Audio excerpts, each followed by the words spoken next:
Tú hablas en tu libro de Philip Crystal. Philip Crystal. Platícanos de ello. Ella es una discípula directa de Jung, que eso es muy interesante. Ella tiene 93 años, vive en Berlín, y ella fue la que inventó la técnica que yo uso en mi libro, y la inventó haciendo meditaciones muy profundas y bajando símbolos, porque como sabes, Jung trabajaba mucho con símbolos, ¿sí? Yo tomo esta meditación, esta técnica, y le doy todo el crédito a ella en mi libro, porque esta técnica entra directamente al subconsciente, que ahora, años después, entiendo que el subconsciente es tu cuerpo emocional. Fíjate qué interesante. Durante muchos años no sabía lo que era lo que estaba viendo, y ahora resulta que lo que estaba viendo era el subconsciente de las personas, ¿no? Que es tu disco duro donde está guardado todo lo que has sentido, ¿sí? Y por eso me espantaba, porque la gente no tiene muy buenas emociones grabadas ahí, que digamos, ¿sí? Yo casi no veo lazos de amor, y eso es terrible. Sí, pues uno de los fenómenos que está sucediendo en estos momentos en el mundo contemporáneo. Vemos la problemática en España, vemos la problemática en México, la problemática en el Medio Oriente con el mundo árabe.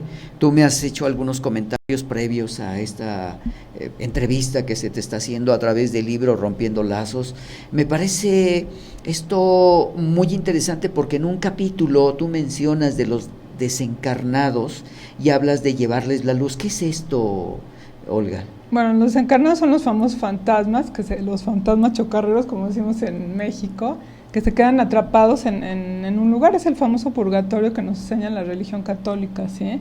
Ahora, mucho tiempo, yo los veo también desde niña, pero mucho tiempo después llegué a la conclusión de que se quedaban aquí atorados por lo mismo, por el cuerpo emocional. Son los apegos, son las cosas que no sueltas, son las emociones que no resuelves, las iras, las envidias, el resentimiento. Por eso creo que es muy importante que la gente entienda, uno, que hay fantasmas, y dos, por qué se quedan aquí, ¿no? Ahora, mandarlos a la luz es ayudarlos a que vayan a la vibración que les corresponde. Uh-huh. Hay un elemento que aquí tuvimos nosotros a Ariadna Tapia, que era angelóloga, uh-huh. Y bueno, pues lo que nosotros acabamos de ver en este álbum de dibujo cuando tenías 4 años,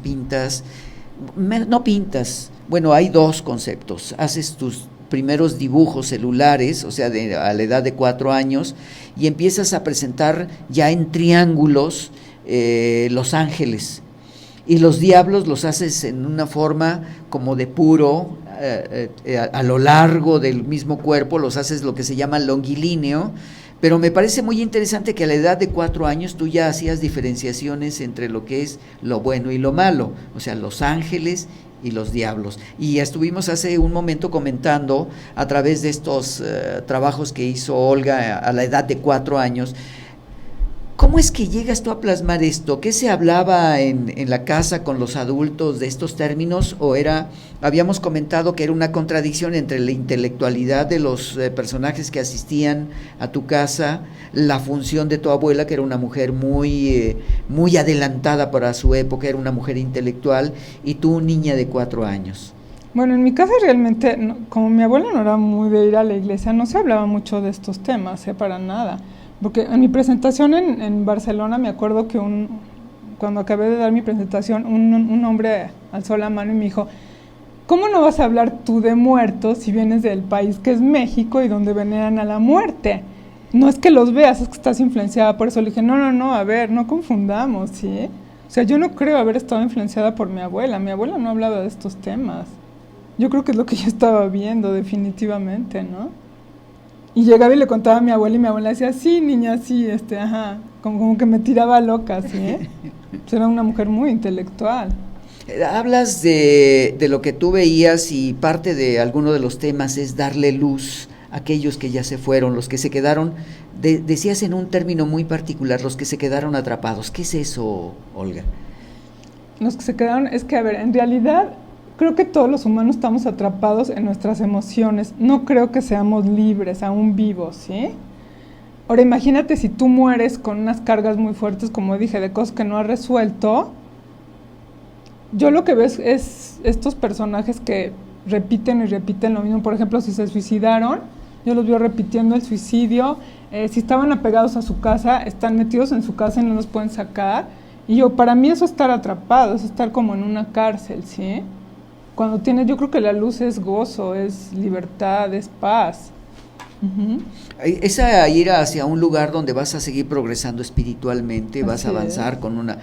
Entre los griegos le llamaban el eleusis, o sea, la gran luz universal para purificar tu espíritu, aunque el término puede ser el espíritu, o el término puede ser el espíritu, puede ser el alma, de acuerdo a las corrientes ideológicas. Claro. Tú mencionaste algo de los conceptos hinduistas.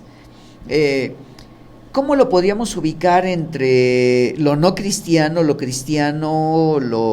judío, lo musulmán y lo hinduista? ¿Estas corrientes te han influenciado en los últimos años? No, no. ¿Has estado en algunas escuelas iniciáticas? No, no. No, es que me parece sorprendente porque algunos de los términos nos hablan, por ejemplo, que estuviste en el Camino de Santiago, aprendiste a leer la baraja española. Ah, no, pero eso de la baraja española fue muy chistoso, porque eso aprendí cuando era como adolescente, tenía como 14, 15 años. Llega un amigo mío y me regala una baraja de esas de cervecería Moctezuma o Corona, y empiezo a echar las cartas como si fuera tarot. Y yo no sabía echar las cartas, ¿eh? Lo que yo siento es que era una memoria, como yo sí creo en la reencarnación, era una memoria de vidas pasadas. Porque yo nunca tomé cursos ni de echar las cartas, ni de, ¿sí? Ni de saber cómo se hace. Yo creo que es algo que yo ya traía, una memoria que traía guardada en mi subconsciente. Entonces tienes un elemento genético de tus antepasados, por mencionarlo de una manera. Yo estuve investigando, mi padre es español, es del norte de España, de Asturias, y estuve investigando que la rama de su mamá, mi bisabuela era como la curandera del pueblo, ¿sí? Entonces yo creo que de ahí, de esa rama, bueno, y si nos vamos para atrás, yo creo que vienen de los celtas. Yo creo que de esa rama es donde me viene a mí lo clarividente, porque mis hermanos también tienen capacidades psíquicas. Entonces sí, ha de ser algo genético definitivamente.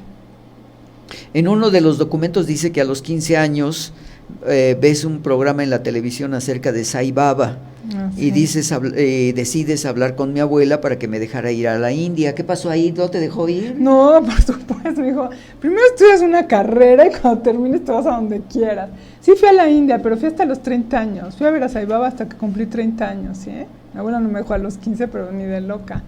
Y mi abuela era muy inteligente porque me dijo, a ver, ¿quién es Sai Baba? Pues un gurú, a ver, tráeme libros. Y mi abuela se puso a leer de Sai Baba, como diciendo, a ver, yo quiero ver mi nieta en qué está o qué le interesa, ¿no? Lo cual se me hace muy interesante de mi abuela, ¿no? Entonces ya que leyó me dijo, sí me gustaría que fueras porque creo que viajar te va a abrir mucho la mente. Mi abuela viajaba mucho, pero cuando termines tu carrera te dejo que vayas. Y hasta los 30 años pude ir. Fíjense ustedes, amigos, que la influencia de Olga a mí me parece que es muy fuerte, en donde habla de que precisamente tenía prohibido leer a Lobsang Rampa, y en uno de esos descuidos te leíste uno de los libros. ¿Qué pasó ahí, Olga? Pero a los 7 años. Entré a la biblioteca de mi abuela y vi un libro que se llamaba El Tercer Ojo y dije, ¿qué es esto? Entonces mi abuela me vio y me dijo, no, niña, tú no puedes leer esto, ¿eh? Te prohíbo que lo leas. Obviamente cuando me dijo te prohíbo, cuando dio la vuelta a mi abuela fue lo primero que fui a sacar el libro. Lo leí y me quedé en shock porque ahí leí de los viajes astrales. Dije, es que si puede hacer viajes astrales, yo también los puedo hacer. Y ahí hice mi primer experimento a los 7 años para desprenderme de mi cuerpo, ¿sí? Y fue muy fácil. Sí, el cordón de plata. Fue terrorífico, pero fue bien interesante. Ahí es cuando hice mi primer viaje astral, a los 7 años, gracias a Lobsang Rampa. Obviamente mi abuela nunca se enteró que leí el libro, ¿verdad? Hay algo que a mí me parece muy interesante. Hablas de emociones negativas y hablas de madejas de lazos orgánicos, energías estancadas. Dentro de esas energías estancadas y emociones negativas, ¿cómo lo puedes describir para que nuestros amigos que están del otro lado puedan entender este documento de Rompiendo Lazos? Bueno, es muy fácil. Literalmente todo lo que sentimos, literalmente, se graba en el cuerpo emocional. Por ejemplo, si alguien llega y me dice, me siento atado de pies y manos, literalmente yo lo veo con grilletes y cadenas en los pies y en las manos.